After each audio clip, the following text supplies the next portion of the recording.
a tothom. Em dic Marina i m'agradaria parlar-vos d'un nou projecte que portem al Centre Europeu que s'anomena el Cicle Cultural Descobrir Barcelona.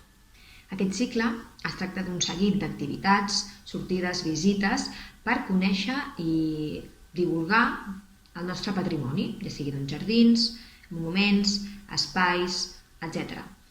Tots aquests espais que nosaltres volem visitar tenen algun component especial, ja sigui la història que l'envolta, la localització o el lloc en si. És per aquesta especialitat que els grups que hem de fer en aquestes visites són reduïts, perquè són llocs més especials que no donen cabuda a grans aglomeracions. Això també fa que puguem passar per llocs i explicar coses que normalment no podríem fer. Si t'interessa fer algun tipus d'activitats com aquesta, a continuació et faig un petit resum de les activitats que tenim planejades fins al moment. En primer lloc tenim les terrasses de Santa Maria.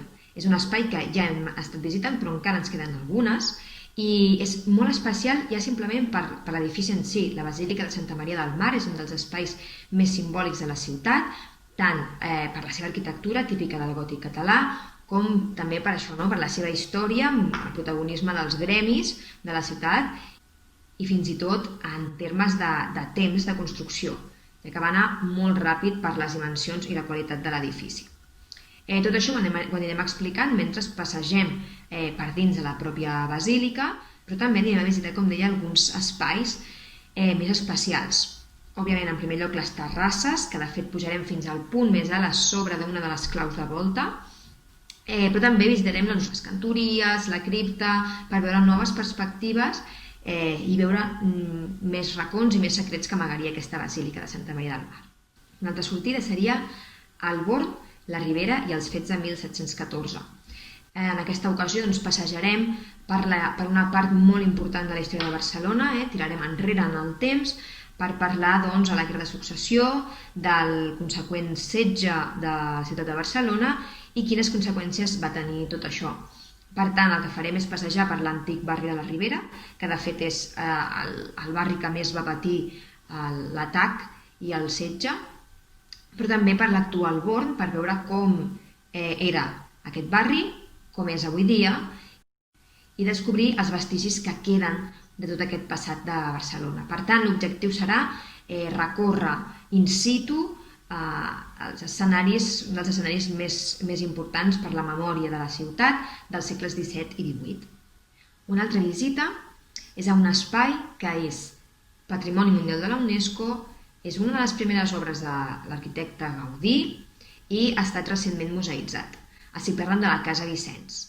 La Casa Vicens ens permet conèixer un jove Gaudí que acaba de sortir de la carrera i que desplega tot el seu potencial, tot aquest univers inspirat en la naturalesa, que té el punt més àlgid al pis noble, on hi ha una decoració exquisida, que a cada racó trobarem aquest llenguatge tan personal i tan genial d'Antoni Gaudí, un dels noms més importants del modernisme català i, de fet, reconegut arreu del món.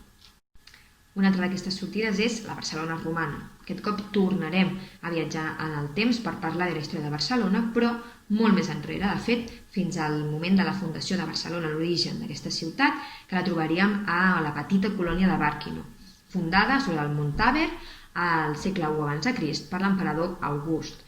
Descobrirem, passejant pels carrers, quins vestigis ens queden, com era aquesta ciutat que, tot i ser molt petita, tenia tot allò necessari per funcionar. Unes muralles per protegir-se, un aqüeducte per tenir aigua, els carrers per distribuir tots els espais socials, polítics, religiosos, fins i tot una necròpolis en molt bon estat de conservació que ens portaria a parlar de tradicions, d'històries, de tot un seguit d'objectes al voltant d'aquest espai.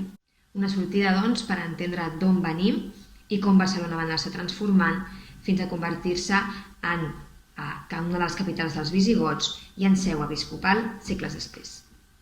Per últim, m'agradaria destacar un altre espai que visitarem, que també és Patrimoni Mundial de la UNESCO i una de les grans joies modernistes de la ciutat de Barcelona.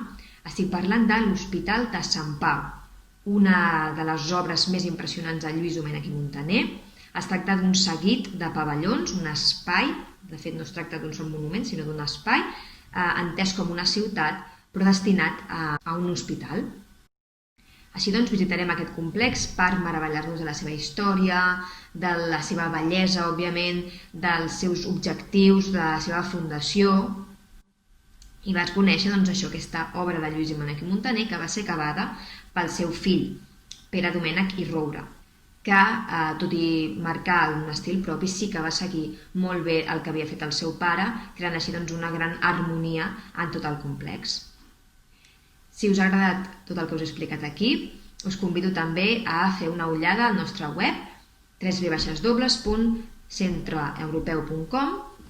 Doncs allà us explicarem totes les activitats que fem, des d'excursions de senderisme, de marxa nòrdica, viatges culturals, sortides a jardins.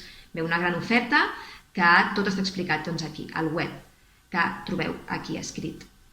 I, òbviament, recordar que en els temps que estem vivint les nostres activitats estan sempre seguint tots els protocols de seguretat i d'higiene necessàries. Portem mascareta, gel hidroalcohòlic, mantenim les distàncies.